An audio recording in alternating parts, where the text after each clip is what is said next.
السلام علیکم۔ آج کی حدیث صحیح مسلم سے لی گئی ہے جس میں حدود کا بیان کیا جا رہا ہے، یعنی کہ کون کون سے ایسے جرائم ہیں اور اس میں کون سی سزا ہوگی، اس پر کون سی حد جاری کی جائے گی۔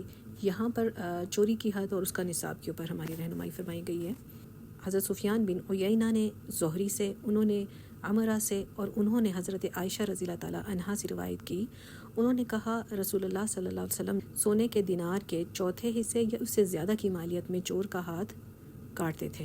اس سلسلے میں ایک اور بھی حدیث ہمیں ملتی ہے کہ جس میں حضرت ابن شہاب نے عروہ سے اور عمرہ سے، انہوں نے حضرت عائشہ رضی اللہ تعالیٰ عنہا سے اور انہوں نے رسول اللہ صلی اللہ علیہ وسلم سے روایت کی کہ آپ صلی اللہ علیہ وسلم نے فرمایا سونے کے دینار کے چوتھے حصے یا اس سے زیادہ کی چوری کے سوا چور کا ہاتھ نہیں کاٹا جائے گا۔ یعنی کہ اب یہ حد اس مالیت کا، یعنی سونے کے دینار کا جو چوتھا حصہ ہے اس کی جتنی مالیت بنتی ہے، تو اس سے اگر کم مالیت میں اس نے چوری کی ہے چور نے، تو پھر اس کا ہاتھ نہیں کاٹا جائے گا۔